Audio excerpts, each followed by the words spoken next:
lanzamiento, aquí viene un batazo de Mundito entre right center field, la bola pica, se extiende, viene anotando Stott, empata el juego, también manda para la bola Turner anota y los Phillies se van arriba. Se prepara, Mundito en segunda, el lanzamiento, batazo profundo para el center field, la bola se va, Schwarber Bob, ¡campanazo!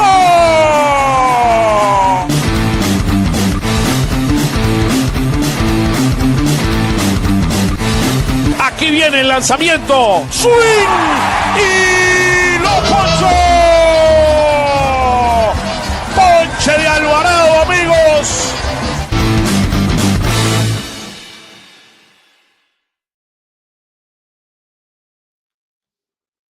Hello, everyone. Welcome to another week of Phillies Weekly. It's a pleasure to be here with all of you.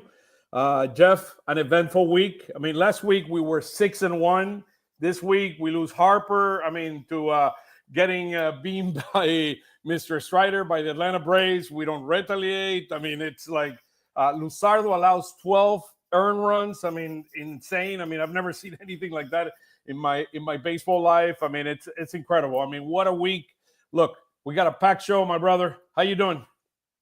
Good, Oscar. I'll tell you what, after they took 2 or 3 from the Braves, including the first game of Thursday's doubleheader, I would not expected them to lose out. I like how you pointed out Jesus Luzardo giving up 12 runs. I don't know if you remember this or not, but Jay Happ couldn't get out of the first inning. I think it was like his first start in 2007. It was his first big league start. I think he allowed 7 runs in 2/3 of an inning or something like that against the Mets. And that was the first game of a doubleheader too, and the Phillies needed him. I don't remember a pitcher pitching that bad until the Luzardo game on Saturday. Yeah, it was a pretty eventful week. We have a packed show for all of you. We have 2 outstanding guesses. The great Anthony SanFilippo is back, and Ty Daubert. So we basically have here, Jeff. I mean, we got a dream team going on for us here. Here you go. Look at that. Look at the dream team. Look at those faces. Phillies Nation against Tom Patterson. Here we go. We're going live here. How are you guys? It's a pleasure to have you here. Anthony, how you doing? I'm doing fantastic, Oscar. And I want to remind Jeff, he may have forgotten this, but your newest bullpen edition, Seth Johnson, in his one start last year. So you may have missed it because it went up against an Eagles game, right? So nobody remembers it. It was in Miami. He was partying. Yes, he got torched. I think we gave up 10 runs. I'll tell you what, Anthony, it didn't go up against the Eagles game. I remember because the Eagles played on Monday night that week. Oh, that's right. Okay, there you go. There you go. He was partying. Right. Trust me. He was down there in Little Havana. I mean, with his little hat, the Penn State hat, to see if it worked. Unbelievable, guys. Ty, how are you, man? It's a pleasure to have you here. Phillies Nation in the house. I'm good. Thanks for having me. And yeah, eventful weekend of baseball. It wasn't too pretty, but a lot going on, to say the least. God, I mean, it's like I don't even know where to start this show, to be honest with you.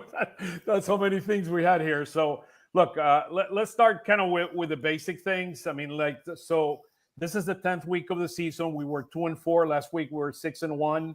Now the Phils are 36-23, 19-2 at home after that 2-4 week. We're 17-11 away, and we're 1 game behind the Mets. The Mets play tonight against the Dodgers in Dodger Stadium, so we're going to be pulling for those. I don't know, Dodgers. I guess we got to pull for the Dodgers today. How about that, guys? It was a rough week for sure, and the offense struggled a lot this week, Oscar. But it's hard to, when you take your best player out of the lineup, it's hard to find consistency at that point. You realize just how much, think about how much complaining people were doing when Harper was struggling earlier this year. Mm-hmm. Now take even a struggling Harper out of the lineup and you see the difference, right? I mean, he is so critical to the lineup. You got a great pitching performance from Ranger Suarez yesterday, and a game that they shouldn't have lost. We could talk about the reasons why. But even if you had a guy like Harper in the lineup, it probably changes the dynamic of that game. The last 5 hitters, Realmuto, Weston Wilson. I mean, we have Edmundo Sosa. We have Rojas. I mean, Bryson Stott down there. I mean, Bryson Stott hitting 8th. I mean, it just I mean, he didn't have the punch, and you need the punch. And if you lose Harper there, it basically thins this entire lineup, and it's worse against left-handed pitching. Let me, Ty. I mean, so we went 5-5 this week. In March, 3-1, April 14-12, 19-9, a great May. And now we're entering into Schwarber June, the Schwarber bump period, right? Where I mean, I was expecting a couple of Schwarber bumps yesterday, but they did not come into fruition. But we're 9-9 against the National League East, and we're 13-15 now against teams that are about 500. That fluctuates a lot one week versus the other. So it'll be interesting now that we're going to go to Toronto. Toronto is, I think, in second or third place in the and they're hot. I mean, they won like the last 6 games or last 5 games, so they're playing some good baseball. So we got Milwaukee that have won now 8 straight, and now we're going to go to Toronto, which they are hot despite that they don't have one of their big bats in Santander that has been in the injured list. So let me as we go into this, and I would love to get your thoughts. So I put some things here for us to talk about. Let me take this out. So these are the Phillies in 2025 by the numbers. So our record is 36-23. The last 5 games, 5-5. The last 20, 13-7. And then the last 30 were 20-10. At home, as we said before, 19-12, and away 17-11. 9-9 against the National League East, and 13-15 against 500 teams. Then we see the month of March. But here's some interesting things that we start looking at. So in one-run games, we're 11-4. That's a huge number there. And then the other thing is, look what we are against left-handed pitching. I mean, we are below. We're 8-10 against left-handed pitching versus 28-13 against right-handed pitching. So you know what's coming, guys. I mean, they're gonna. We saw it in the first game against Milwaukee, where they started with a guy Hall, which was going to pitch maybe an inning or 2, and the guy ended up being so effective that he pitched 3 innings. We're having some issues against left-handed pitching. Oh, go ahead. I'm sorry, Jeff. No, all I was going to say was, if you look at the numbers, like do a deeper dive, it's really against left-handed starters. Like against the bullpen, they're actually okay, and I think that's because usually what's been happening is teams have been trotting out their lefty relievers to face Schwarber and Harper, and Schwarber's killed lefties, right? So if you look at the lefty numbers against relievers, they're actually pretty good. But if you look at the lefty numbers against starters, the biggest problem of all is the slug and its lack of slugging. Against left-handed starters, guys, they're slugging 396 against left-handed starters. That's way, way too low. Yeah, I agree. Right? It really is. And they're not a lot better against righties, but they're certainly better. I mean, it's 409 slugging against righties. On base is 324 against lefty starters. It's 337 against righty starters. So like there is a drop off. And so when you look at that, you have to ask yourself, well, where is that problem coming? And I think it's more so the right-handed hitters who you're expecting to hit against lefties that aren't getting the job done. And that includes your platoon guys that you're trotting out there. Sosa was great early in the season, but he's struggled lately. Rojas has not been very good all year, and nor has Weston Wilson. So and then Real Muto, we know what his struggles are like against lefties. So at least 4 of your left-handed hitters out of the 6 are just not doing the job. Yeah, and Castellanos started hot, and now he's been declining significantly over the last few weeks. Yeah. There are struggles against lefties. I'm glad Anthony pointed out the slugging percentage because it's bad. They just don't have any power. And now you're adding on Weston Wilson's inability to play the outfield on top of it. And where do you go from here? I mean, is it time to really bring up Otto Kemp? Yeah, I guess you could argue that, but Weston Wilson, I think over the last 2 years, both in the major leagues, he hasn't had a ton of at-bats, but also looking at his numbers in the minors, he's really killed lefties over the last 2 years. The previous 2 years since he came to the Phillies organization, in 2023, he became the Iron Pigs single-season home run king, and he hit a little bit when he was up with the Phillies, and same last year. But it's only been 33 plate appearances, but he hasn't hit. And if he's going to be on the team and a part of it, he needs to hit lefties because, as we've seen, recently with some of these plays, the left field play is not why he's on the team. So Sure. it's sort of a tough spot to be in. But if you're there to hit against lefty starters, you need to hit against lefty starters. And you can make the argument for Otto Kemp. He's probably not.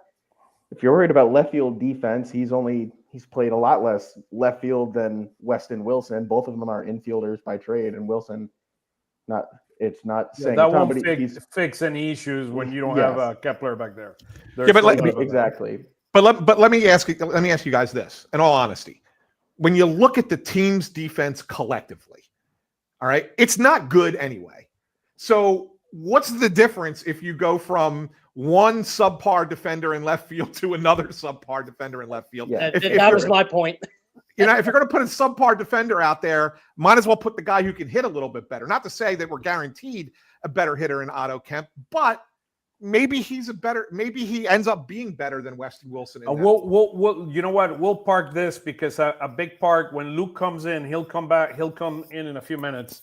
Yeah. We're going to be talking about the needs of this team, and that's going to be loud and clear. It's going to, I mean, some of the stats that we have here is going to speak loud and clear. Let's go over some of the numbers here. This is by week, so we play 10 weeks this season. The ones in red are the weeks where we have been the weakest.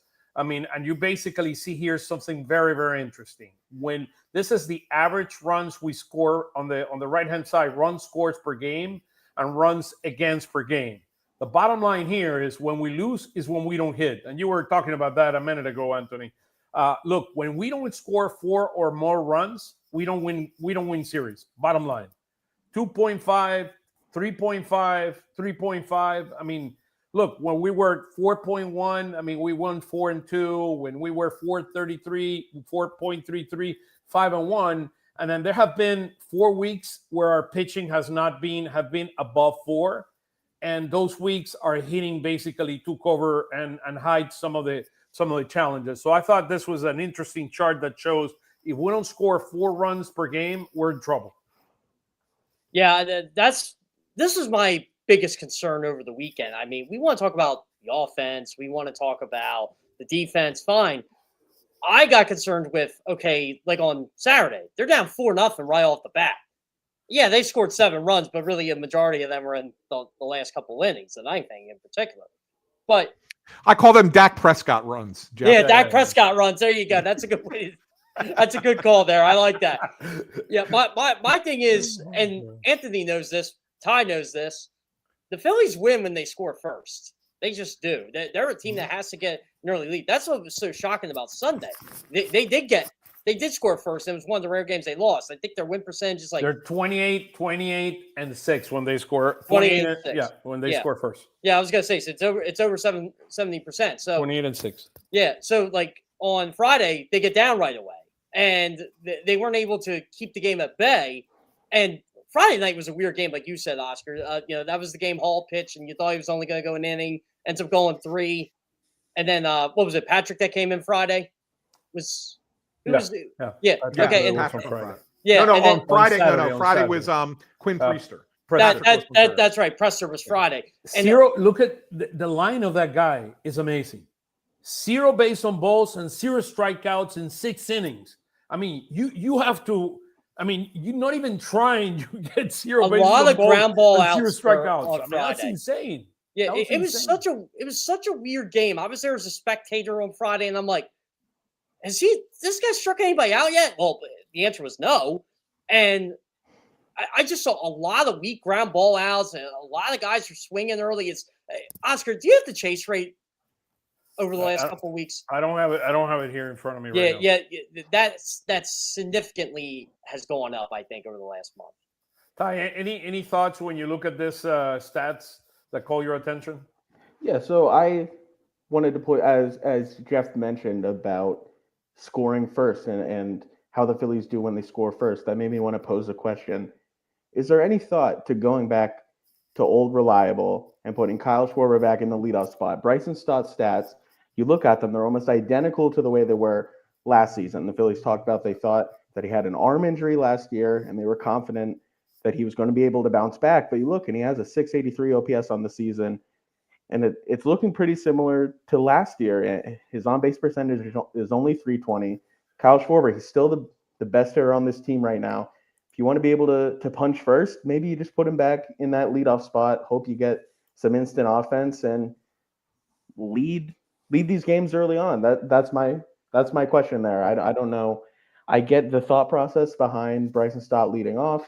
It's sort of the stylistically it makes sense, but the production hasn't been there. So and he's not played well over the last 2 or 3 weeks. I mean, his on base percentage is at .320 for the season.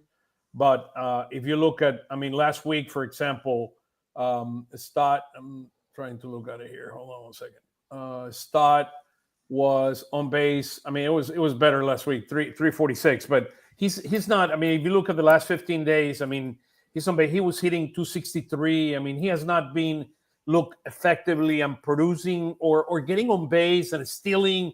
I mean, look, we just saw what we want out of the Rojas, the Stott and the Turners of this world with this Milwaukee team. Turan, the Chorrio, I mean, they got on base, they're running. I mean, we need, and that's the beauty of what I thought we were going to get when we had a Stott and Turner leading off. Because if they get on base, I mean, you can start creating another way of generating runs. I feel like instead of depending on the slugging. I feel like Turner's held up his end of the bargain there, at least in terms of generating runs and stealing bases. Who is that? Turner. Oh, Turner. I mean, he's been hitting better. There's no doubt. I mean, yeah. Let me ask you guys this, and I'm not opposed. I kind of agree with Ty because Stott's numbers as a leadoff hitter, specifically in that role, are not very good. Since he's been put into the leadoff space, he's led off 34 games this year. He's hitting 247 with a 297 on base percentage. That's what I was trying to get to. I mean, yeah, you can't have that as your leadoff hitter. And I'm not opposed to putting Schwarber back in that spot. I get it. I think that they had a lot of success with that. He is instant offense possibility in the first inning. Like, I'm good with it. And if that's what they do, you'll not hear me complain. But because Trey Turner has been so successful offensively at getting on base this year, more than in the past 2 seasons, why not just lead him off all the time? If 358 on base. Yeah, if you want to protect Harper with Schwarber, and I understand it, and Schwarber's been great in that spot behind Harper, then why not just lead Turner off all year in every spot? Didn't it feel like they were kind of angling towards that too at the start of the year in spring training? It seemed like they were angling towards that to try to get, and you wrote a story about it, Anthony, to get Turner to change the way he was going a little bit, and maybe leading off full time could even, like, you're leaning into that a little bit more, having him change his approach and go to be this on base hit type guy, steal bases. So that definitely is another option that I think would make sense. Yeah, no, I agree wholeheartedly that's probably we need to rethink this. Part of the reason also that they put Schwarber behind Harper is because Alec Bohm wasn't hitting. He's hitting much better now. That was part of the dynamic too, because they didn't know who to put behind Harper. So, but I agree with the idea of maybe trying for 2 or 3 weeks with Turner leading off, and then Turner, Harper, Schwarber, and then kind of moving from there. Baum, I think, is hitting much better now than he was doing before. So that's a good thing. If you believe in Baum hitting better now, the fact that he's not driving the ball for power. What if you did this? What if you went, and I know goes against the whole, well, we like to alternate the righties and lefties. But what if you went Turner, Bohm, Harper, Schwarber? That extends the lineup a little bit in my mind. And then you get to Castellanos hitting 5, which is fine. And I think you get a lot of pop. Not a lot of pop, but I think you get a lot of production. As you said, Anthony, I like that. Because the bottom of the order is the bottom of the order. I don't think you're going to get much out of the bottom of the order really throughout the year until they get somebody. Yeah, it's a tricky. I mean, look, we don't have the ideal pieces to. First of all, we don't have an ideal leadoff man. That's where kind of it starts. Agreed. I do believe Turner has significantly shows improvement, but this team don't have an ideal leadoff. That's you have an ideal leadoff hitter. Yeah, he just doesn't want to do it. Yeah, And, oh, by the way, you have another one who's in AAA. Well, He's we'll gotta talk stop more about hitting the that ball to in the the next few ground a little minutes. So Yeah, he's got to put the ball in the air a little bit. I'll just say that. So let's talk a little bit about kind of the dynamics here. I mean, with the series that we just experienced, right, against Atlanta. So here are some of the questions to you. Should the Phillies have retaliated after Strider hit Harper? First of all, yes, no, and then we can go into specifics. I'll go into what I talked to a couple players about that. Yes or no first. Yes or no first. Well, on the situation, no, because the game was too close. But I talked to a couple players, and they wanted to take their shot, but they also knew 1-0 game. That's a no. So, really, the only chance you played 3 games. You would have had was Thursday night, and I don't know. I'm just not in the whole retaliation thing, so no. So you said no. How about you, Ty? What do you think? I would lean no. You don't want to do it in a close game. You don't want to do it with these starters. You don't want any of these starters getting thrown out, getting suspended, anything like that. And it seemed like everyone was on the same page that Strider didn't do this on purpose. In a blowout game, if some reliever hit someone in the middle of the back, I wouldn't be up in arms about it, but I don't think what's it changing? I guess that's my question. If it wasn't on purpose. How about you, Anthony? I'm a flat no. Okay. Really, I think that Ty just made a good point, and I'll extend it out a little bit further. So obviously, you don't want your starters throwing at anybody, because if they get thrown out of the game, are you comfortable with a bullpen pitching multiple innings on this team? No. So you don't want to lose your starters. But in more than anything else, you get through. So they don't think that that's a intentional pitch by Strider, and I get the sense that everybody feels the same way on that. You're not going to do it in a 1-0 game. You end up winning that game. You beat them. The next night you beat them again. So, or the next game, it's a doubleheader. So you beat them. Statement made. Like, no need at this point to start throwing at anybody. You're trying to let it go. Make the statement by beating them. Now, granted, the Braves win the 3rd game of the series. Okay, fine. But if you want to do it down the line when there's not as much riding on the game as much as there was, okay, fine, maybe. But in this instance, I don't do it at all. And one last thing on this. You guys remember Tampa last year, right? Remember Edwin Osita came into the game against the Phillies in September? The kid had been pitching lights out. And then all of a sudden, the Phillies torched him. They had like 5 hits off him, whatever. He was great. Harper's on second base. You could see that he's upset. It's the first bad game he's had in the majors. He beans Castellanos. Everybody reacts. Why? Because they thought it was intentional. The fact that nobody responds to the Strider one tells you nobody thought it was intentional. That's this team will respond if it's a veteran team. If they feel like it's intentional, they'll say something, they'll do something. If they don't feel it's intentional, they're going to let it slide. Yeah, Here's where I disagree with all of you. Here's where I disagree with all of you. Look, the fact that a Strider was throwing in, there is the difference between intentional and throwing in to the point that you hit Harper, our number 1 player, and that you take him out for multiple games, and we're lucky he didn't break him.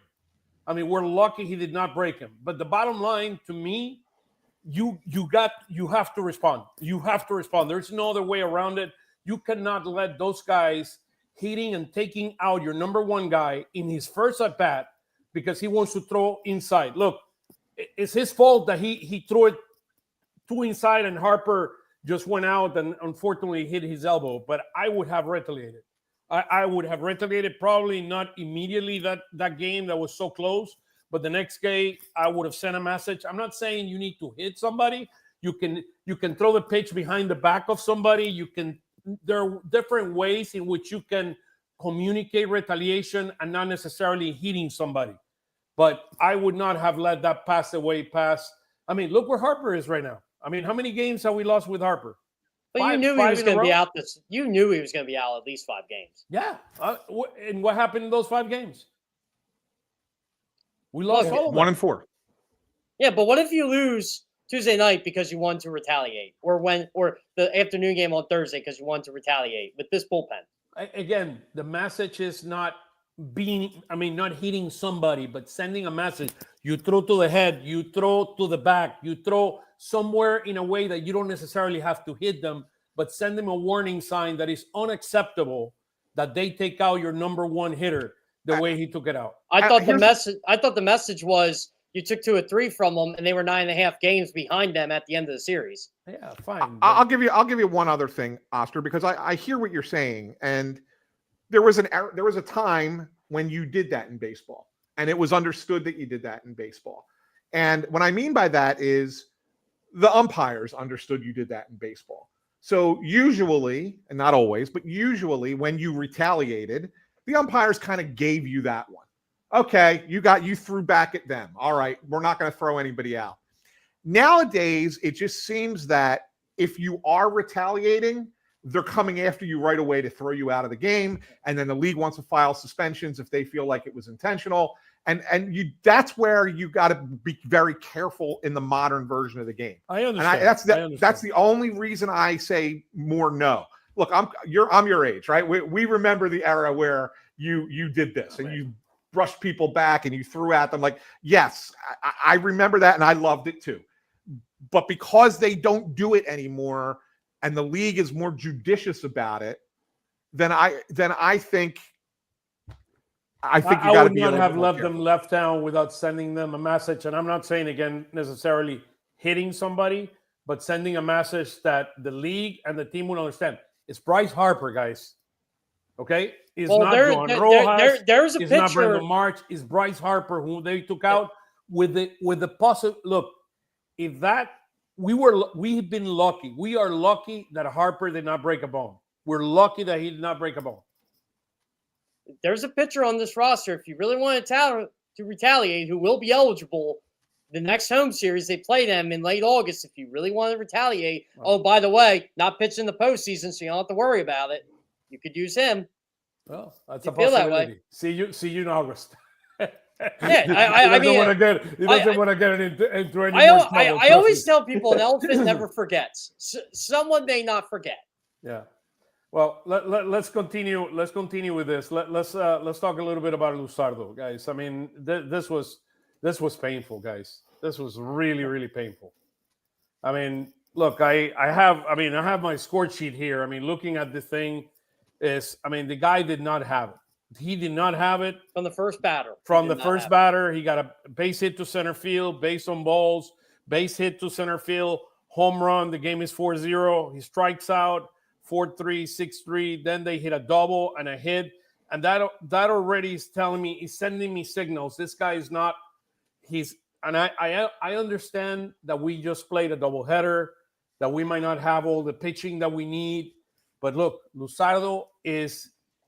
I mean, beyond the Cy Young piece of it. I mean, because 2.15 ERA, the poor kid lives with a 3.58 ERA coming out of one game after the how well he's pitched for us, 5-0 and 2.15 going into the game. You cannot. Do you think they would have done that to Wheeler? No, it's one of those things where you talk about you'll hear managers talk about you want to get somebody out at the good part of the game, like they're going well. You don't want to push them for that extra inning so they go into their next start with some confidence. If they go 6 scoreless, why push it in the 7th if they're hovering at 95 pitches? It's the same thing when someone's going bad. You can live with a bad start, but 12 runs, like that's tough to go into your next start. So I would have got him out earlier, and it was obvious that after he didn't have it from the jump, and then after that balk, it just seemed to keep spiraling. So I don't know. Crazy stats here. Look at this starting. The starting rotation ERA increased in 1 week from 3.22, which were 4th in MLB, to 3.62. Now we're 11th in MLB. Call me crazy on this. It was never going to happen. But when Luzardo gave up the 3-run home run to Hoskins, I pretty much said, just watch the game on my television. Get him out. Like, you don't have it. I mean, I thought he was going to give up 7-8 runs already at that point. It was never going to happen, obviously, because of how thin the bullpen was at that point. But yeah, I agree The with Ty. umpire, the umpire, he was kicking the dirt, Yeah. the balk. I mean, there were so many signs. The wind, Yeah. the weather was weird. Yeah, I agree with Ty. I would have pulled him a lot earlier. I know the bullpen was thin, but man, you just can't let him eat that. He's too valuable. I mean, he's too valuable. Go ahead, Anthony. I'm going to raise my hand here because here's my question. At what point does the pitcher have to take some responsibility for this? Well, he should. Well, yeah, he just wasn't good. Because everybody, he did. He got 12 runs. but everybody wants to blame the coaching staff. I remember Thompson was already thrown out. Yeah, he was already gone. I think we saw what happens when Rob Yeah. Thompson doesn't manage his team. So it's not really Rob Thompson specific, right? But so the coaching staff, whether you want to put it on Calitri or Cotham or whoever. So, but at what point does the pitcher have to bear some responsibility here?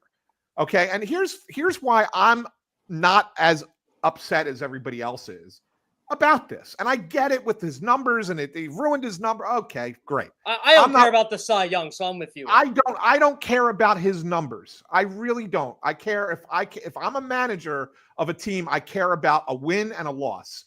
And once that game is 8-0, you're not winning that game anyway, right? So does it make a difference whether or not you leave Luzardo in? He had only had, I believe at the time, we could double check this, but I believe he was at 61 pitches. Yeah, he wasn't a lot. You needed 2 outs to get out of the 4th inning. And he couldn't do it. And he couldn't do it, right? And it happened so quick that the 3-run homer came to make it 11-0. But if you remember, Cotham goes out there after the second walk, because I think it was more to calm him down. It was more like to say to him, hey, listen, Lazar's not available. He pitched multiple innings yesterday. Hernandez is not available. He pitched multiple innings yesterday. We don't want to use Kerkeringstrom or Romano in a game where we're losing and we're not going to win. We really only have Joe Ross and Jose Ruiz, who were on the cusp of DFAing anyway, right? So can you please just get us through this inning? And Luzardo couldn't compose himself enough. And that's why I thought his quote after the game, when he stood there and said, that's what they pay us for, to flush it. And he talked about how he was fortunate to not get thrown out of the game. I think he wanted to get thrown out of the game. I think he wanted out of that situation. And the Phillies basically said to him, own this, get out there and finish an inning for us. And he couldn't do it. Couldn't do it. I mean, the guy didn't have his stuff. But Oscar, at some point, and Rob said 73 pitches. 12 runs. At some point, and Rob said this after the game. Sometimes you have to do it for your teammates. Sometimes you have to do something for your teammates. I don't care that he gave up 12 runs. He could have given up 17 runs, 20 runs. It wouldn't have mattered to me based on his pitch count and the team's bullpen situation at the time. I think the Phillies handled it as best they could. They were not going to win that game at that point. And that's where I agree with you, Anthony, because you had a game to win on Sunday. And you needed your arms.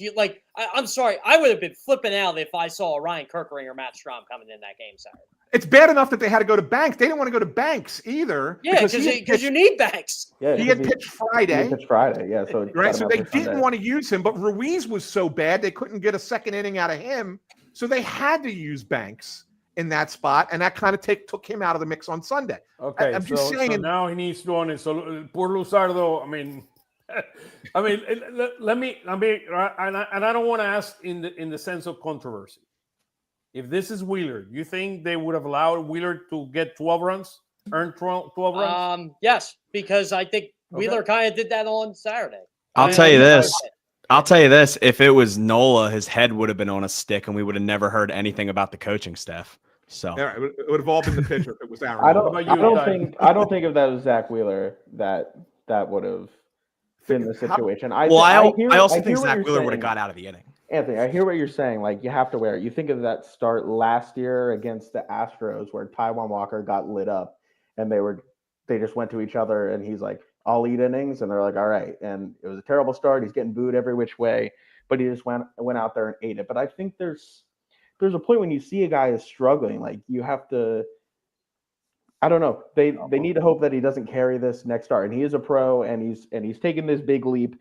But 12 run there's a bad start, and then there's that, and there's a tightrope to walk to make sure that this isn't going to be something that lingers. It's not 12 runs, guys. But Zach Wheeler, do we forget last year? I think it was Father's Day, as a matter of fact, in Baltimore. Yep. Where he got lit up, 4 home runs, 9 hits, 8 runs in 4 and a third innings. Like, that was not a good start by him, and we knew it early in that game. The Phillies put up a highlight from that game on the big screen the other day because he got a milestone strikeout or something. Yeah, I saw that. That was probably the worst start of his career, and they're putting up, I think it was his 1,500 strikeout or something. It's like, that might not be the game you want to remember. Was that the same night Chris Sale got his 25th of him? I believe it was that night that they put it up there. Yeah. It's I forgot Sale was the fastest to get 2,500 strikeouts. It's still kind of insane. I don't know. I think I would have got Luzardo out there a little more, but Anthony's point is right. Like, once that 3-run homer came through, it the jump from 8 runs to 11 was very quick. But then still, faced another batter to reach base after that. So only because the bullpen guy wasn't ready. Yeah. Which look at the ERA look at the ERA. We're 12th in ERA, now we're 19th. Our starters were 4th, now they're 11th.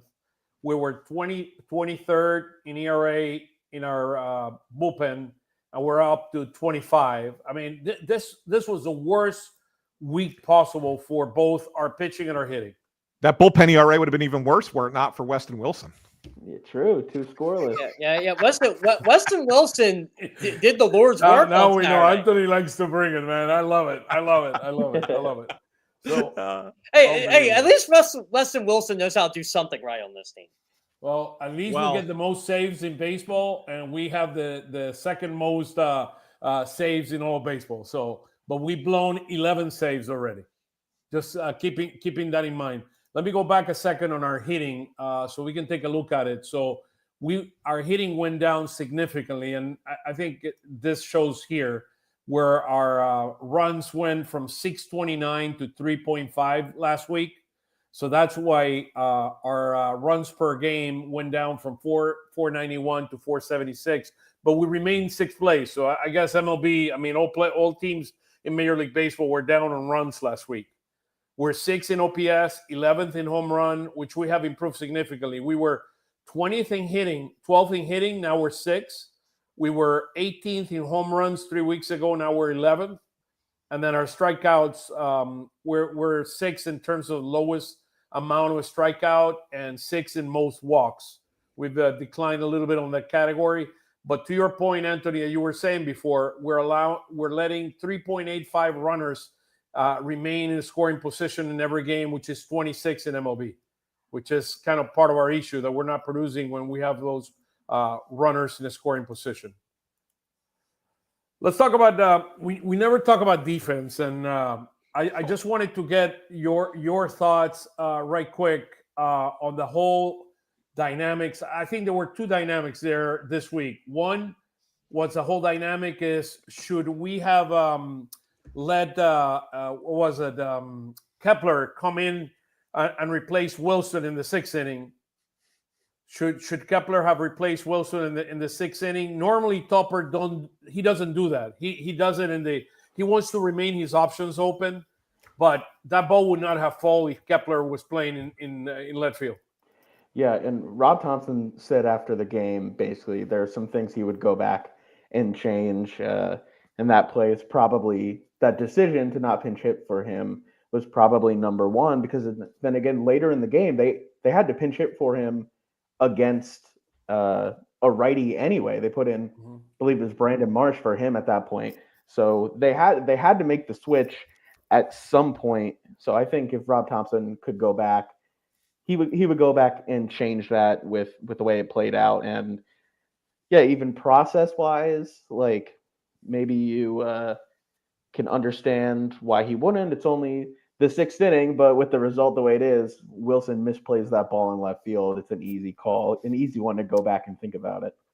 I would say this, and you're right, Oscar. He doesn't usually do it in the 6th inning, but I think he doesn't usually do it in the 6th inning when he has the dominant side of the platoon, right? So when you have your Keplers and your Marshes in the 6th inning, he feels like you're still going to probably see a right-handed pitcher again the next time they come through. Although with Milwaukee, they had 5 lefty relievers, so it's a little bit different with them. But at the same time, when you have your righties in the lineup, they're literally in there for the sole purpose of facing a left-handed starter twice.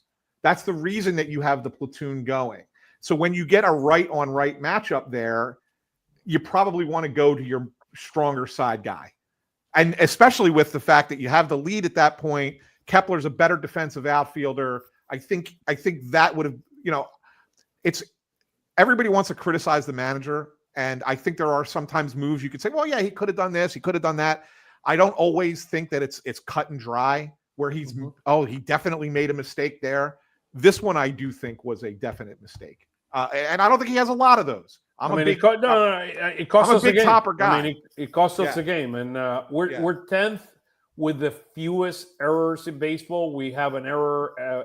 We have 0.444 errors per game. So we're 10th in baseball. And then in terms of turning double plays, we don't turn too many double plays, 0.66, which I'm surprised by that number because we got a lot of pitchers that, particularly like Christopher Sanchez and Ranger, that pitch to weak contact, that I would have expected that number to be bigger than what it is from a defense. Can I tell you why it's not? Yes, sir. We strike out everybody. I think we all know, but go ahead. I think that your infield. I don't think that Alec Boehm is very good at getting the ball to second base quickly. Yeah, I agree. When he gets a ground ball. I don't think Bryson Stott has the strongest arm to turn a double play. Turner's not a problem to me on double plays. Like, I don't think Turner is necessarily slow on the double play. I think it's ground balls to third. Boehm is slow getting it to second. And sometimes Stott does not have the strong enough relay throw to get it. I think it's all in the throws. Boehm has that weird sidearm double clutch thing he does. I don't like it. Can I say something about the errors? So they have the 10th best errors per game in baseball. Yeah, the lowest, right? The lowest amount of errors. I think you can throw some of that out because like you think about Nick Castellanos in right field.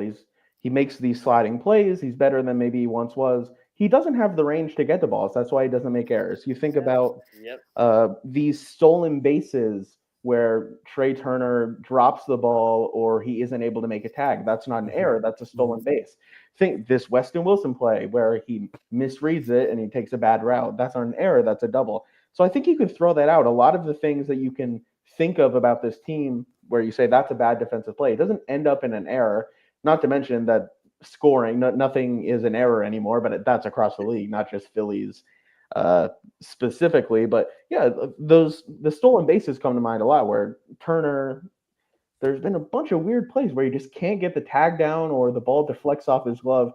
And because the runner's going on the pitch, it doesn't go down as an error, but those are specific little things that put your team at a disadvantage when you don't convert on them. And it's a bad defensive play. It's a missed opportunity, but maybe not an error. Yeah. The key words there are fundamentally sound. They definitely are not. Let me go rapid fire here. Let's go to the next few, and then we need to pass over the baton to Luke. Luke, how are you, man? It's great to have you here. What's going on, guys? How we doing?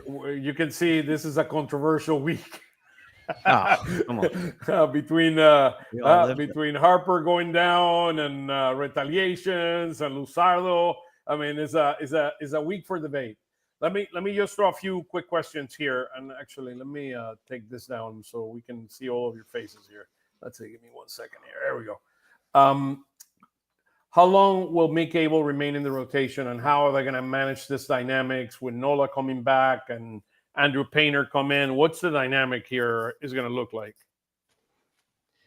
I mean, from what it seems like, it doesn't seem like this is another spot start. It seems like this is, at least till Nola comes back, which, I mean, at this point, he threw a bullpen Sunday, seems like he's going to have to face live BP, which would probably be another 4 or 5 days, then probably make at least one rehab start. I mean, I don't know about you guys, couple but weeks. I mean, we're talking. I'm not at least a expecting to couple see weeks. Nola for at least another week and a half, 2 weeks. Yeah, 2 weeks. And I don't know. I feel like I heard some talking about this as well, and it seems like his ankle's not progressing like they like it to, but this is also just kind of starting to feel like a reset month and a half when they know what they have. And obviously, I mean, they're in absolutely no rush to bring Nola back. And it seems like I feel like with Bryce, like you want to wait till he's 100% healthy, but at the same time, there's a little urgency to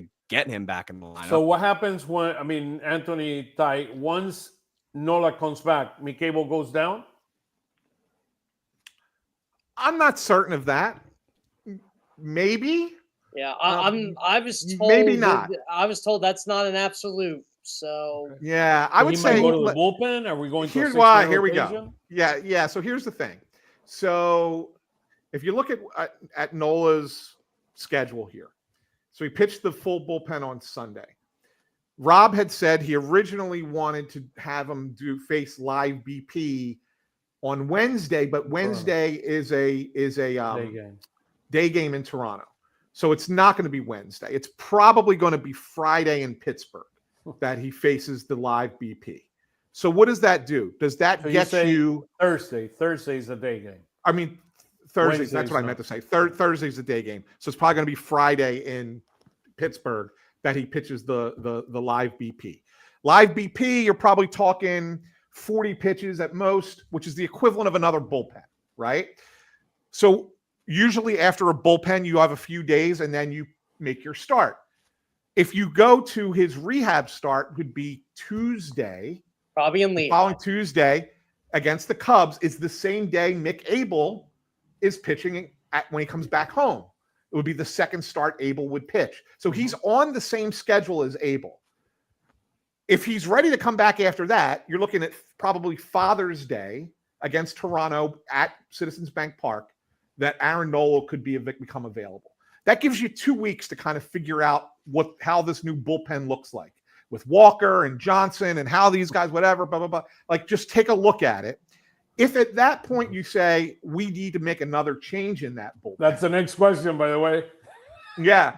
You say if you still feel like another change internally is needed, at that point, I could see Mick Abel staying on the roster and pitching out of the bullpen.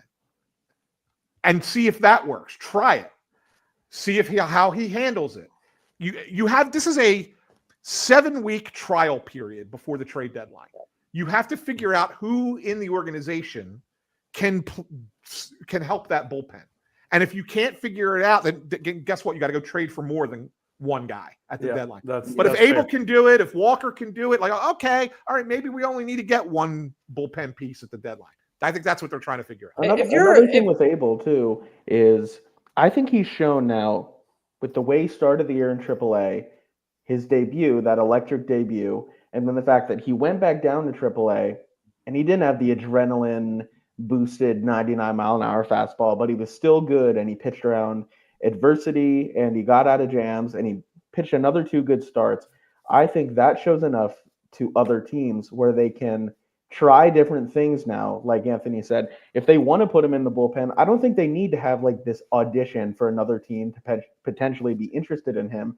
If he doesn't quite adjust to a bullpen role, if they choose that, I think they could still trade him for a good reliever without another team being worried. There's enough of a runway this year where another team is like, okay, that's a good starting pitching prospect. He's not what he was earlier. I'm not trading McCable. And I hear that. I don't know if I would. I'm not trading his starting pitching. I'm not. I can't. The Phillies traded 2 good starting pitching prospects for Carlos Estevez last year. Yep. They've shown that they have a surplus at starting pitcher, and maybe they're willing to use that to go and get relievers. I don't know if that's the smartest way. I think a few years in a row now, they've had to go get pitching and trade prospects instead of just signing them in the offseason, but this is the path they chose. So, yeah, I think it's worth it to see what Abel does after Nola's back. I don't know if it's definitely the way they'll go, and Walker might be one of the, key chess pieces here. That's just how the pieces move. And he's not like the traditional, Rob Thompson yesterday when he announces this move, he sort of makes the comparison. Look at Jeff Hoffman. Look what happened to Jeff Hoffman. He was a starter. We moved into the bullpen and everything changed. I don't think Taijuan Walker has that arsenal. He doesn't have the 2-pitch mix. He's going to throw probably 6 pitches still, he said after his start on Friday. But he'll throw them harder. That's what he's saying. Yeah, he could throw him a little harder. It'll be a different look. And I think comparing him to Jeff Hoffman would be a big stretch, but I understand the idea of let's see what a different look does for this guy. And it could be mutually beneficial if it works. And it's just a trial run because like Anthony said, you have a few weeks now to figure things out. What does it hurt? Because if Taijuan Walker, he's pitched well, and I think it's a big accomplishment to turn from what he was last year to contributor this year. It's very impressive. He obviously worked really hard at it. He's not going to start a playoff game in this current state. So you might as well see what you have. And if it doesn't work, then you figure it out from there. But that's fair. I think this is the way to go. It doesn't change the outlook of the team if he's the long man. It doesn't change the outlook of the team if he is the 5th starter. So just check it out. Maybe the splitter plays up. Maybe the slider plays up. And you can tweak with how often he throws each pitch. And what if you look up and it's like, wow, he can really take the 7th inning. And maybe it blows up in their face and you just make him the long man after that. But it's worth a try given the state of the bullpen. I just want to make sure that when he goes out on that bullpen, he can get ready in 3 minutes versus 15 minutes when he's preparing. I mean, we saw him like an inning before he needed to pitch. He would go out on the bullpen and start throwing. I mean, so he's going to have to. There's a lot of change here that is scary on the Taijuan front. You know what I worry about Taijuan too? Like, Ty, you mentioned he'll probably use 6 pitches, all 6. I'd like to see him just go to his 3 best pitches. I want to know if he can do that. Yeah, a lot of adjustments to make, but because he's been a starter in the big leagues for 13 seasons now. Like, he's a vet, but I think it's good for, at least for now, just let him stick to something and see what works here, because going back and forth is definitely a difficult task for him, because they've needed him in different roles and he's been open to that and has had some success as a starter and out of the bullpen. But I don't know how this one's going to go. Do you guys have any predictions? Do you expect it to work here? You mean Taijuan or Seth Johnson? For Taijuan, let's. I mean, he can't be any worse than Jose Ruiz at this point, right? I think we're gonna find out. I don't know. To be honest with you, I don't have the slightest idea. Yeah. I don't either. Granted, I don't, and at the same time, like I don't really know if they do either. Like, there's not like it's not like he was a starter for the 5 years, or he was a reliever for the 5 years before he signed in Philly, and he doesn't have really any history as a reliever. I think it's something that they're gonna just have to like throw up against the wall and just like hope it sticks. I mean, this is the time, like you said, though, because Noel is out, but they have Abel right now. So like they have a guy that can fill the role. But like it's just something you have to try. I think you try it with Ty before you try it with Abel. And then if it doesn't work with Ty, then I think they just are going to have to figure it out from there at some point. One thing that I would like to see from Taijuan Walker is grit, and understand that, look, life is constantly changing. So you have to change with the way, and not because it was like this or handed to you in the past. You're going to have to change mentally how you approach being a reliever on a high leverage arm versus being what you were before. So it's going to be very, very interesting. The grit that he's going to show and the commitment that he has to become the best version of a reliever.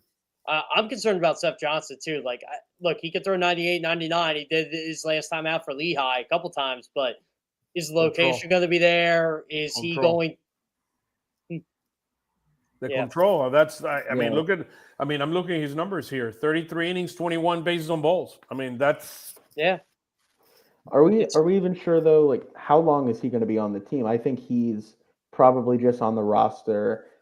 I don't know. It comes out today that they're shuffling the rotation because Zach Wheeler's wife is going to have a baby. If he goes on the paternity list tomorrow on Tuesday, they could actually call up somebody like a long reliever, one of the Iron Pig starters, and kind of steal an extra day in the bullpen, like another arm. If Wheeler goes on the paternity list tomorrow, they could add a long man just in case of a blowout to just save the bullpen, go pitch 3-4 innings. And then on Wednesday, now when Mick Abel is starting, they could option that guy for Mick Abel. What I think they'll probably do, depending on the timing, is just make the straight up move Wheeler to the paternity list and Abel goes up. But once Wheeler's back, I would expect that Seth Johnson is probably down, or Lazar could be an option, or maybe they DFA Carlos Hernandez. So, Ty, do you think Alan Rangel could be like maybe one of those cheat guys they put up? maybe somebody like him, or I don't exactly know when everybody last through, but maybe Alan Ronhell or Kyle Tyler, somebody like that. Yeah, that's right. But yeah, I'm not really sure. It all depends when Wheeler actually goes on that list, but these next couple of games could maybe be like an audition for Seth Johnson because they're going to have some roster turning to do. Do we think Josh Walker's going to be a guy they eventually try in this bullpen? I mean, they just acquired him last week. I'm not so sure, to be honest. I think they probably want to see him pitch a little bit for Lehigh Valley, see what happens. But yeah, they didn't wait long on Daniel Robert. He lasted a start or a relief appearance, or two. Was it two? It was two. Yeah. He got two. One good, one bad. The bad, and then he said, "Let's try to make it up to him. I mean, and get a good one here." So the rotation is going to change now. Is Sanchez, Abel, and Luzardo. So they're moving up Abel to Wednesday. Good way to break up the lefties. So here's what Luke had been preparing for. Because we're so close here. Yeah, we're so close. Next week. What will the Phillies do at the trading deadline? What are the needs and the options? So, you want to take a start of this, Luke? Yeah, I mean, I think we all kind of know. It's pretty obvious they're going to need some sort of reliever, maybe two, depending on what they do with Abel, how Walker looks, and all that sort of stuff. But I think Sunday is pretty clear that like this team pretty desperately needs a bat, and specifically right-handed. I mean, it started with relief pitching on top, right? We're 25th in relief pitching. We've blown 11 saves. So that's the first need. They're going to need a reliever. Whether a guy like Seth Johnson or Mick Abel going to the bullpen works out, or if Walker works out, I think four guys could work out for them internally, and I would still want them to get another one. But I mean, listen, there is some names. There's some nice names out there, and I think they're gonna sort of have some options. I think the big ones, the big names specifically, are going to cost a lot, specifically because of the years of control. I mean, if you want to just throw out, I would say maybe the two big righties, Felix Bautista. He's a unrestricted free agent in 2028. And listen, I keep seeing Mason Miller. I just don't understand how the A's could trade this kid, because he has 3 more years of control after this season. So that price is going to be insane. But yeah, I mean, this is a good list of names. I like Pete Fairbanks, maybe not, some crazy, insanely lockdown guy, but I've always liked his game. Arm history, arm trouble history. Yeah. Kyle Finnegan's a name that I feel like has been a Philly 4 times. Everyone, that is the go-to when in doubt, let's trade for Kyle Finnegan, and all of the problems will be solved. I think David Bednar is a guy that's really sort of got hit around the last, 8 months of his seasons. But he was a guy that was once really good. Hasn't really shown it, had a pretty rough-ish year. Last year hasn't had the best start. But I mean, they're going to have options, but it's just the matter of, once again, like what do they truly want to give up? Because they're not going to give up Andrew Painter. I don't think they want to give up Aiden Miller. We just said Mick Abel, and I think two of us on here at least said they don't want to give up Mick Abel. Listen, if you have to trade Mick Abel to get a sick reliever to go into the playoffs, you have to do it. Like, it's there. This list is starting to grow of guys that people don't want to trade away. And I think it's funny because now that the Phillies sort of farm system is starting to get more deep, that list is just continuing to go up. But at the same time, you have to give up to get better. And it's going to come to a point where they're going to have to make a decision that they don't want to make. Because if they want to go get some crazy bat, or if they want to go get Mason Miller, if you want to go get Mason Miller, you're going to have to probably say goodbye to Aiden Miller at least. So like, and maybe even Justin Crawford. And and it's not going to just be Miller. So the bigger the name, the more uncomfortable you're going to have to get. And I think who I love from this list, if you ask me, out of all these guys, I really like Fairbanks. I think he's a really quality on. Yeah. That's my Kyle Finnegan this year. This guy, Andrew Kittredge, he was the number 2 reliever with the Cardinals last year. The Orioles signed him to a 1-year, $10 million deal. He will be the perfect fit, man. This guy can be an 8. This guy can be a 7. This guy can be. This could be your Hoffman. I love this guy. I love, and I'll give you. There's one other one. I love Kittredge too, especially because he's a veteran. He's been around. 35 years old. It's not going to cost you a lot, right? For a guy like that who's going to be a free agent at the end of the year at 35, you probably get him for a song. But the other one that I like, and no one's mentioned yet, and it's on this list, is a guy who's figured it out the last 2 years. And with relief pitchers, for me, I like to see, okay, you had a good year. Let me see you come back the next year and do it again. And so far, Dennis Santana has been very, very good for the Pittsburgh Pirates. I mean, there's a reason why David Bender lost the closer's job, because Santana's better. Santana is also a free agent at the end of the year. So you could probably get 2 right-handed arms for not a lot. Exactly. And vastly improve this bullpen. It may not seem sexy to the fan base, but if you tell me you can add Dennis Santana and Andrew Kittredge to the Phillies bullpen, I look at it and go, good job, Dave Dombrowski. Good job. Yeah. And you know what? They seem like Dave Dombrowski moves, don't they, Anthony? Yes. Yes. You're not going to give up a lot. It's going to be a guy like us prospect savants will know, but we'll be like, yeah, okay, they can give that guy up. Yeah, I don't think we should be looking. I doubt very much they're going to go after a closer. So I think he's trying to find like the Kittredge, which is 35 years old. The guy was completely lights out last year. He started the season injured.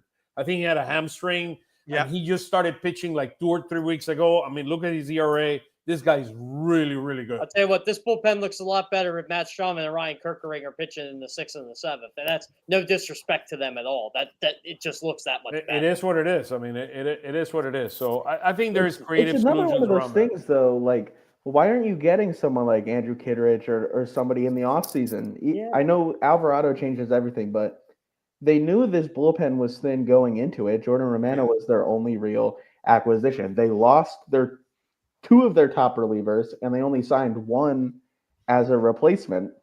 Coming back from injury. I guess, but it doesn't have to be that specific name. They went in an arm short this year, and now, again, they're going to have to give up prospects, and maybe it won't be as big a package as it would take for somebody with years of control. But there are opportunities to sign guys to 1-year deals in the offseason where they wouldn't have had to give up prospects, and they didn't do it. And I don't understand that route where they're going to have to give up prospects again in some way or another. And I just don't quite understand the thinking. Yeah. I think they thought that, and I think he's done the job, that Kerkering was going to take a bigger role. And he's been fine, but you're right, Ty. Like, you were already kind of in the hole anyway. Like, were you really banking on Alvarado, Strom? and Kerkering and Romano the whole season. You were gonna have to get someone anyway. So it's easy math. Hoffman and Estevez walked, and they brought in Romano, so they needed a guy to begin with, and then Alvarado just puts everything on much higher alert. Yeah. Let me throw one thing at you guys. And I know this has been discussed, so this isn't anything new that I'm throwing at you, but just play along with me for a second. Let's say it is two guys like Santana and Kittredge, right? Who won't cost you anything because, like I said, they're both free agents at the end of the year. Assume all of your starting pitchers are healthy. Everybody. And when I say everybody, I mean Nola and then Andrew Painter's coming up as well. You only need 4 starters in the playoffs. You can move 2 of your starters into bullpen roles. Add these 2 veteran relievers and go with Kerkering, Strom, and Romano. Is that a very good bullpen for the playoffs? Well, I think it is. Yes. To be honest, I think like in a perfect world, if you start 4 guys, you have Romano, Kerkering, Strom. You move 2 guys to the bullpen. That's 5. Ideally, a guy that you acquire at the trade deadline might be your worst reliever. And that's not saying, like how the starters transition, because realistically we don't, know 100% which guy will go. But like if you get a guy like Santana or something like that, I mean, he's really good. And then that means what? If you move the Ranger Suarez to your bullpen, is Ranger your 6th best reliever? Okay. So I want to add to Anthony here, and let's play the game. Who are the 4 starters? Assuming everybody's healthy. Yeah, assuming everybody's healthy. Who are the 4? I still Game 1 stand is Wheeler. Game 2? Probably Sanchez, because if you're at home, they'd rather him pitch at home than on the road. That's a fair point. Oh, Okay. You're making a huge assumption, by the way. Yeah, I know. If you're at home, if you're not at home, if you're on the road, it's probably Luzardo. Yeah, like I think that's what it is. I think it's one of those. Okay, so who's game 3 and game 4? Game 3, in my mind, assuming he comes back and it could be better, is Aaron Nola still. And then game 4 is the other lefty, just to split up the left-handers, whether it's Sanchez or Luzardo. And I think Suarez is in the pen for sure. And then your young kids could be out of the pen. You could have both Abel and Painter if you want out of the pen. Yeah, we got to keep this in mind too. They're limiting Andrew Painter's innings to 140. So bullpen. Yeah. Another thing, like Dave Dabrowski said this, the minutes after Jose Alvarado was suspended, that they can deal with this. The suspension is almost easier for them to deal with in the playoffs because of the way they can maneuver their starters into the bullpen, which I think is a good point. But the reason you need these other relievers is they have to get to the playoffs without these guys' arms falling off. Romano, Strom, and Kerkering. They need to get them to the playoffs healthy, not to mention even effective, because they've all had bumps in the road at points this year. I mean, they cannot be used back to back. I mean, that's part of the problem. I mean, so really quick, let's say that they move Suarez to the pen. They keep Abel at the deadline. And they make the decision to move the other sort of young guy in Andrew Painter there. They would go into the playoffs with Strom, Kerkering, Romano, Abel, Painter, Suarez, Ross. And then you get one more. Or if you really want to if you really want to go nuts, Joe Ross would be your Did I miss that? Banks. Yeah. So then you go Ross and Banks are your last 2 guys in your bullpen. And granted, so I mean, your 3 lefties, 5 righties there, and that's before you even get anybody at the deadline. Personally, I feel a lot less comfortable with this bullpen than the bullpen we had last year. For sure. For sure. But I will on June 2nd. I will remind everyone that the bullpen that the teams started with for the last 3 years, 22, 23, 24, the bullpen that they started with at the beginning of the year less than half of them pitched in the playoffs that same season. Yep. Every year they remade the bullpen. Mm-hmm. It just is, it's more noticeable now because the bullpen is bad.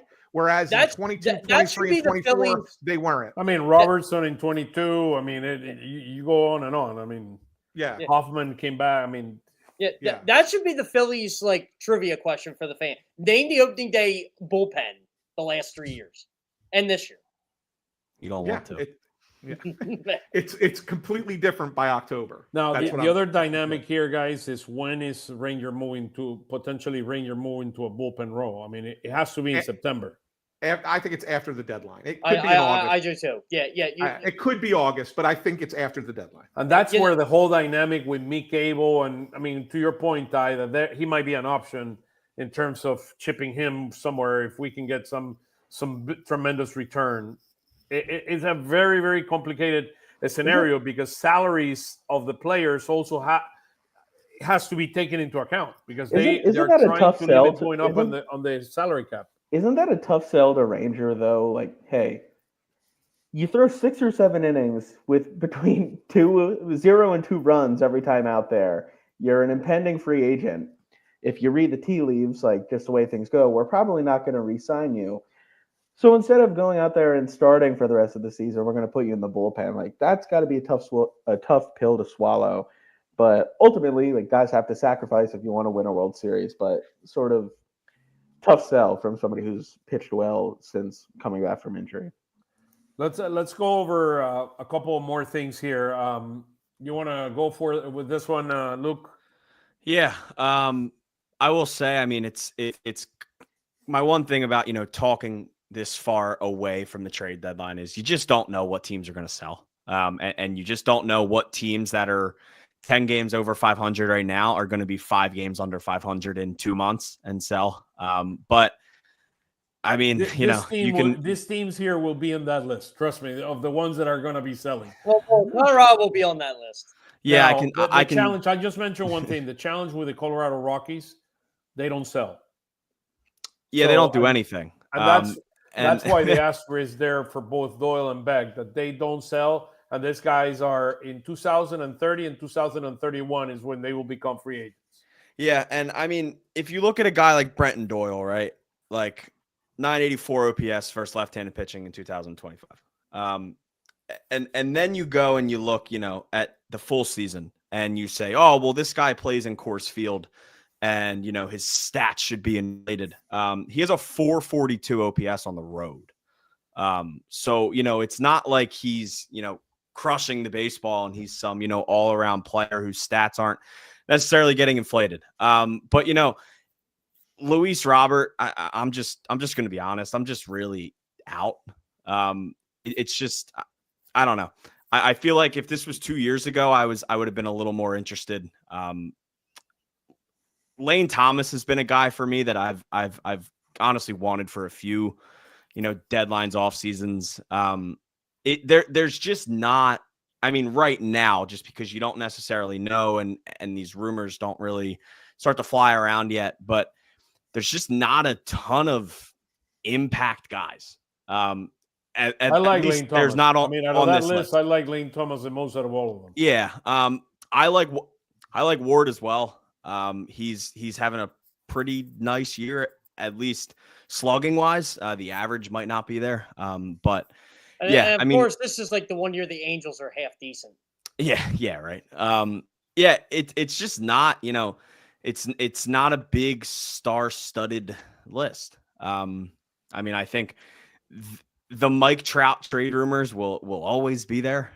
They will never go away because he lives 30 minutes from Philly. But yeah, I mean, they're going to get a bat because they basically have to. Look at the numbers. These are Kepler's numbers. In his career is the first number, and then the second number is this year. I mean, yeah. Look at against left-handed pitcher. He can't hit. Yeah, I mean, he's not, having a great season by any means. But I also think it's going to get to a point, and I'm curious, where they go over the next 2 to 3 weeks, like you said, Ant, earlier, this is sort of like the trial run. Because I think at some point, I just think you have to see what you can get from Justin Crawford and what you can get from Otto Kemp. And not saying these guys are going to be on the playoff roster. But I think you just have to try.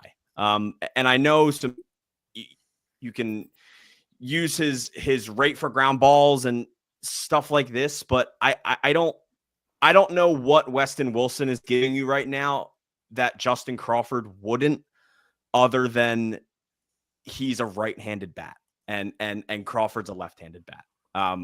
I just think it's something at some point you have to try before the deadline, at least. But the challenge here is the production in center field. I mean, look at the numbers. Yeah, it's bad. I mean, we have to be convinced, and I'm starting to really be convinced just watching Justin Crawford enough. He's better than Brandon Marsh and Johan Rojas. I think maybe not. Maybe not. I don't know what to make of them. That's the thing. Exactly. Yep. First number is their career number. Second number is 2025. Crawford, he's responded every challenge so far, and his numbers have been good. But the underlying numbers concern you, like how high a ground ball rate can you run in the major leagues against major league infields? Great photo. Yeah, I don't know. It's picture. What if? I don't know. What if? I'll throw one more wrinkle into this conversation. What if they don't want to call him up because putting up these numbers in AAA makes him the most attractive asset for the deadline? And I'll just say this, Anthony. He's definitely a guy that's been talked about. And is that the same? Is that an extremely similar situation, Otto Kemp, as well?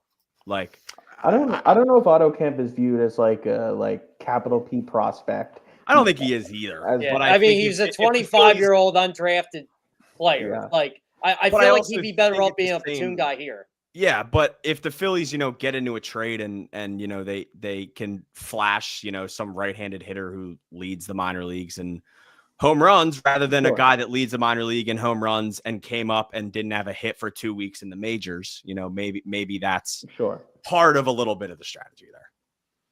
I mean, Weston Wilson led the minor leagues in home runs once, so there we go. Yeah, I don't know. Going back to the last list, these options are attractive, but you look at these guys who are more like platoon types. Weston Wilson the last 2 years probably hit as well against lefties as some of these other guys. Yeah. So it's not like a surefire thing. I would expect him to hit better. The big question to me, Kepler and Wilson to me is a solid enough platoon. And if you get into a couple months from now and Wilson still isn't hitting at all, maybe you try it with Otto Kemp and let him play left field on the other side of that platoon.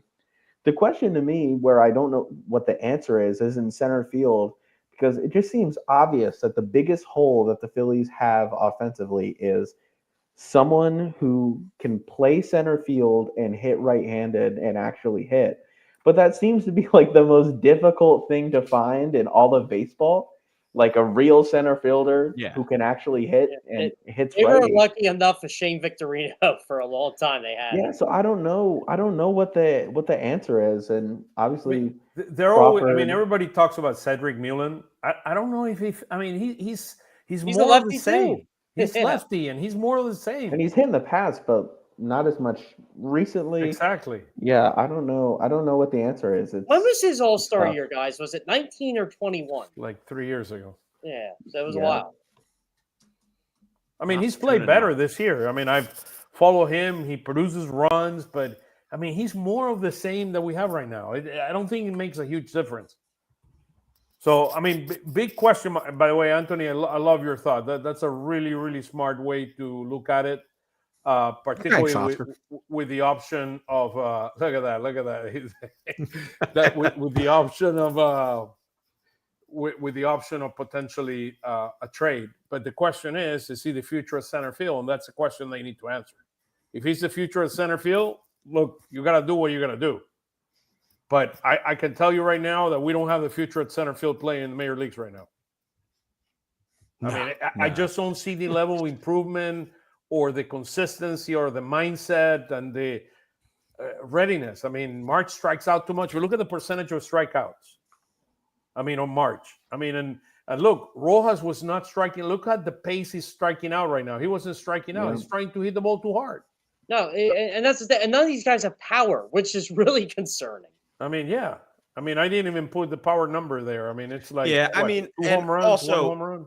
At the same time, I could probably count on one hand the amount of center fielders in Major League Baseball that have true awesome power. But like the issue is too, it's just like where it just feels like that positional one that has to change. And whether it's, and the issue with Rojas was when Marsh was out, he is shown that he is a guy that when he plays consistently, he plays better. But like when he goes back to the bench and he plays once every 4 days or once every 3 days, he really struggles at the plate. So it's pretty obvious that there's just going to have to be a change out there. Yeah, and Rojas has not. He impressed me when Marsh was out. He hit a lot better, but the defense has been not as good as it was his rookie season. That's what put him on the map. He hit well as a rookie too in the regular season, but his defense was like otherworldly, and he makes some plays that are still super impressive, but it hasn't been consistent enough. Some weird plays, some weird misplays, and just overall, it hasn't been that best of the league level like it was in that first season. Yeah, no, I agree. And look, you want to see evolution and improvement over time. Those numbers that I showed you a minute ago, neither of those guys have been able to show the improvement that we need from them. As a starting outfielder in Major League Baseball, 220, 649 OPS, 250, 646. It's pedestrian. It's probably in the bottom third of the league in terms of production in center field. So, definitely that needs to improve. And look, hopefully Crawford remains and we'll have an option there moving forward. Last slide that we have here, this is, we always like to have the player of the week. So Adam Miller had a really, really good week. He hit 304, 3 doubles, 4 runs, 2 RBIs. He stole a base. On base percentage of 360. So, and he had a good month of May, significantly better than he had in the beginning. He was experiencing some issues in the back.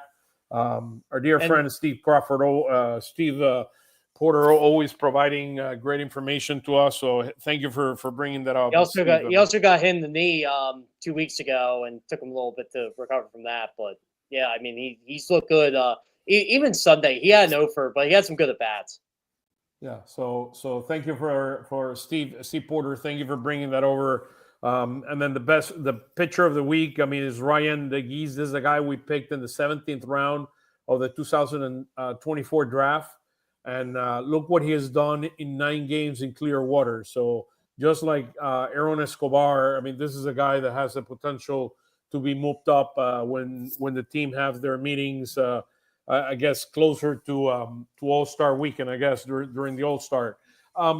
Just the last thing that I know this is taking longer than we normally like to do it for an hour and 10 minutes.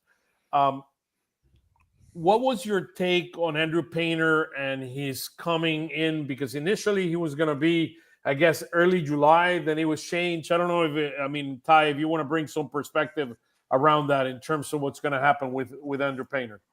Yeah. So Rob Thompson said the other day, it seemed like all along they were saying this term July-ish. Dave Dombrowski said in the offseason, maybe that's June, maybe that's August, maybe it's right in the middle of July. Seems like it's going to be late in July. Middle to late July now, because Rob Thompson sort of revealed the other day that they're going to give Andrew Painter a little bit of a rest, a little bit of a breather at the All-Star break. And Thompson said they wouldn't expect Andrew Painter to be up with the Phillies before that. So sometime in July, maybe sometime after July 18th. Maybe that's when he's there. That first homestand, one of the first weeks after the All-Star break. Maybe that's the time for him at fresh off a little bit of a breather. They skip one of his start days or something like that. And maybe he's ready to go then. He's pitched So well. he has 10 weeks. That would tell us that he has about a 10-week period where he's going to be in the major leagues. Yeah, and and then who knows about the playoffs, what his role might be. But yeah, that seems to be what they're aiming for right now, sometime after the All-Star break. And we'll see. He's thrown the ball well in AAA. He's still bumping his pitch count up. I think his last start he was around, I think he was 81, something in there. 81 was the number. Yeah. Yep. Yeah, so they're trying to bump him up to 85, slowly get it to around 100, and then they're going to see what he can do in the second half of the season. So he's at 28 innings, and they said that the max is going to be pitching is around 120, 130 this year. So I think they're trying to manage his innings as much as possible. I think my biggest, I don't want to use the word concern, but my biggest worry with him is he mentally and physically ready to jump into the majors and be as effective as we believe. We know he's going to be a super pitcher down the road. I mean, I'm talking about 2025. Is he going to be mentally ready to contribute at the highest level possible, which is what we would expect from him? Well, that's why you ease him in. Like last week, he faced Norfolk, and Colton Cowser, who was on the 60-day IL, who's a major league player. He's back in Baltimore now. That's good. And Jordan Westberg is another guy he faced that's had some major league success in Baltimore. So and Basayo, which is their number one prospect as well. Yeah, exactly. I mean, so you're facing these guys. It's going to help them. Just real quick, like on Painter, I can't imagine that he's like not ready to go. Like it would have probably been a lot earlier if he didn't have the surgery. And, this is a period for him where, I mean, deep down, like he's got to be itching to come up. Like, I know, like if Andrew Painter had the choice of this, I think he'd want to be up right now. And obviously the Phillies would never do that. But I mean, this guy's got to be ready to come up because, you look at that age and it says he's only 22, but it's been a long 4 years for him. So, I mean, he's got to be ready to come up soon because I think he is itching to get to the majors. I think, guys, that you're looking at a situation where I think they're going to just surprise us one day.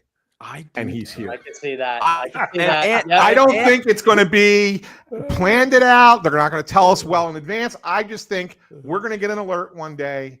Hey, July 4th. He's pitching July 4th. You know what's going to happen, Anthony? We're gonna walk in that clubhouse and we are going to see that locker, and we're like, oh, he's here. There he is. Another thing with Painter about like is he mentally ready.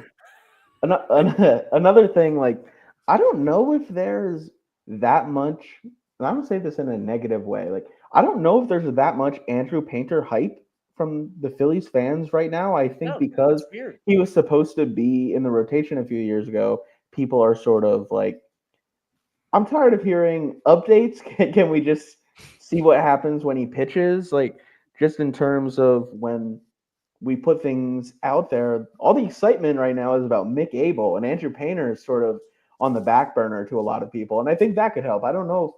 Everyone knows this is somebody coming back in his first full year from an injury. I don't know if it'll be a thing where the expectations are sky high. I think once he is finally there, people will be ready to see him and interested, but I don't know if they're not expecting him to be some sort of savior or anything. Yeah, I agree with you. I think that'll help mentally, like the adjustment. He can be that last guy in the rotation of a lot of stars and veterans. So I think he'll fit in and be able to make it work. One thing really quick too, and I know how you said, Ant, about how it feels like it's going to just be a surprise.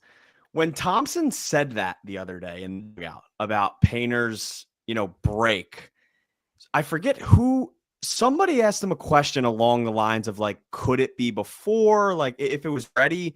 And like, he didn't shoot it down. It was weird. Like it almost, I almost read that as Rob's like, Well, I don't know. Like, we could use that rest period, or well, the other day he could I come asked up him, and we still use it as a rest period, and he's out that week, and we skip his next start after the All-Star break. But I didn't read that as there's no possible way he comes up before the All-Star break. He the other seemed day a little iffy to me.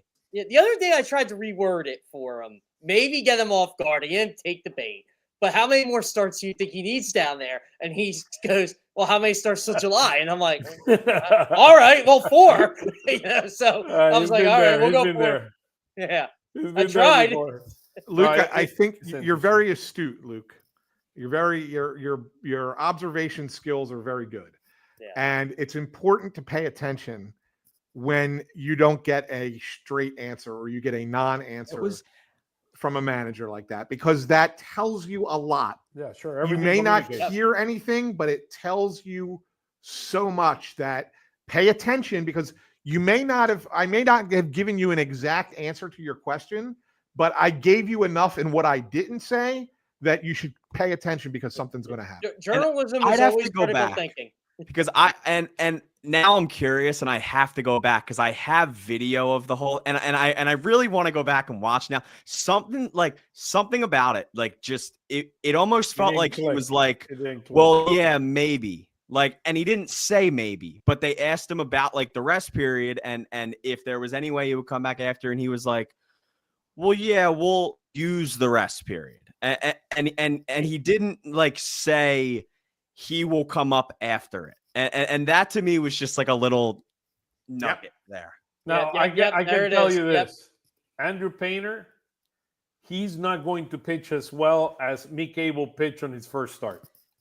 Well, not too many people have done that. I don't know. In Phillies franchise history. He might. He's done it. It's been done twice in the history of the team. Look, I've been seeing him pitch in AAA.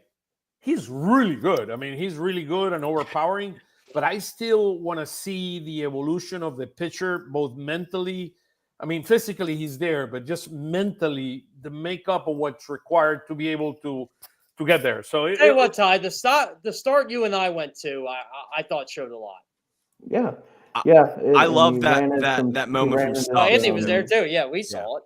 We all saw it. Ran into some trouble and worked out of it. Had to use his off speed more than he maybe would have had to in Clearwater, when he could just blow fastballs by people. Or Redding 2 years ago or 3 years ago. I saw they start. I saw the start with Meneses hit the home run against him. I mean, he used to play for the Nationals. Yeah, again, another major league player. Yeah, another major league player, and he hit a home run. It's the evolution. I mean, it's a growing process. I mean, it just takes time. Look, Kerr is going to a lot of growing pains this year, because he probably did not spend enough time in the minors going through a lot of the things that he's going right now. And it's part of the process. It's part of the learning process, the learning curve. He's going to be a superb pitcher. There's no doubt in my mind around that, about what Kerr is, but it's part of the process. And I'm not talking about the last game, by the way. I'm not talking about yesterday. It was completely not his fault yesterday. He did what he needed to do, and he did it excellently. So just to close, guys, Toronto and Pittsburgh this week, the rotation changed. Now it's going to be Sanchez, Mick Abel, and Luzardo against Toronto, against Francis, Berrios, and Bassett. And maybe Wheeler comes back and pitch in Pittsburgh. I mean, that would be my guess, that he will be one of the pitchers in Pittsburgh. So it'll be interesting. The good thing in Pittsburgh, I mean, if you could call it a good thing, is we're going to miss Skeen. Skeen is not going to be pitching against us in Pittsburgh. It's going to be Falter, Haney, and Burrows at this time. So that's a unique dynamic. He had a great May, by the way, Falter. Yeah. Ty, where can we follow you in social media and in Phillies Nation? Yeah, follow me at Ty Daubert, like I have on the screen here. And yeah, check out our stuff on Phillies Nation. Had a minor league feature today about one of the Iron Pigs pitchers. He's their team barber in the clubhouse. Wrote a little bit about that. But yeah, check our stuff out. Me and Destiny and everybody else. We have Philly stuff up every single day. How about you, Luke, in Crossing Broad? Yeah, so follow the work at Crossing Broad. Socials, I feel like I say this every week. It's either first name, last name, or last name, first name. nothing else. I still to this day don't know why I made my Twitter Arcaini Luke and not Luke Arcaini, but I'm not going to change it at this point. Maybe there was a Luke Arcaini and you just didn't know. There might have been. I don't know. Or maybe it was another account I made by accident. Oh, my goodness. So, Anthony, thank you for joining us. Truly, truly appreciate it, brother. Thank you for your words of wisdom. So now we know that Painter is going to be here in early July. Yeah, we figured it out. We figured out the riddle. Thank you so much. Truly appreciate it. I mean, everything you do and on Patterson. I mean, you guys do an amazing job. Where can we follow you on social media and on Patterson? On Patterson, obviously, on Patterson.com and at on Patterson on all the social medias. And I'm at SanFilippo. It's been that for a while, so I won't change it. Unlike Luke, who should change his. You're not going to Saint. I mean, too far into the bit now. Anthony the Saint, there's anything like that. I mean, thank you so much, guys. Totally appreciate you for coming over, Jeff. Well, hey, doesn't get any better than this. We really had a chat here today, so we knew this was coming tonight. We knew it was coming. Thank you guys so much. Really appreciate you. Anytime. Take care. We'll see you soon. Take care. Go Phils. Hey guys.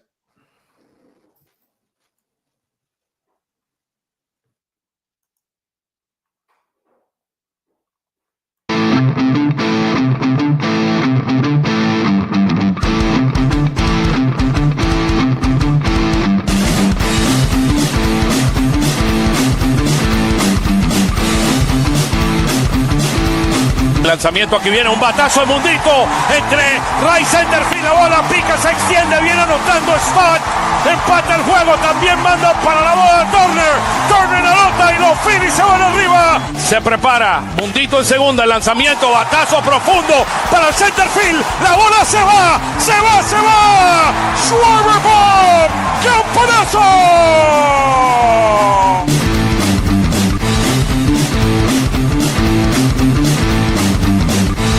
Aquí viene el lanzamiento. Swing y lo ponchó.